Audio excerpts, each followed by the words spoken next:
विद्यासि सा भगवती परमाहि देवी शब्दात्मिकासु विमलद्यजुषां निधानम् उद्गीतरम्यपदपाठपदां च साम्ना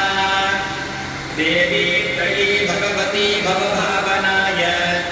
वाक्ता च सर्वजगतां परमार्तिहन्त्री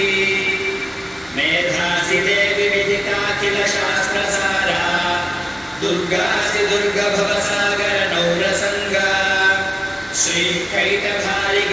श्रीकैटभारिकृतयैककृताधिवासा गौरी त्वमेव शशिमौलिकृतप्रतिष्ठा ईषत्सकाशममलं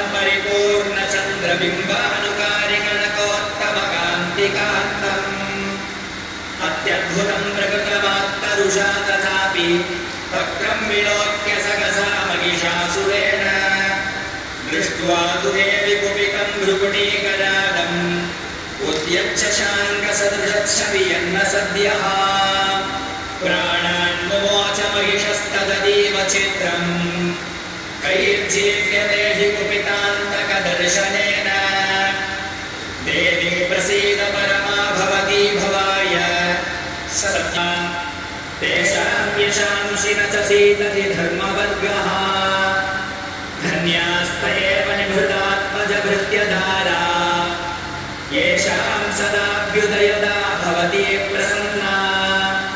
धर्म्यानि देवि सकलानि सदैव कर्माण्यत्याकृतः प्रतिदिनं सुकृती करोति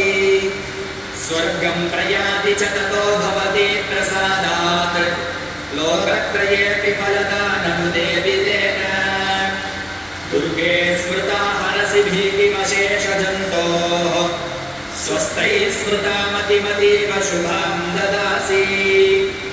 दारिद्र्यदुःखभयहारिणिका त्वदन्या सर्वोपकारकरणाय सदार्द्रचित्ता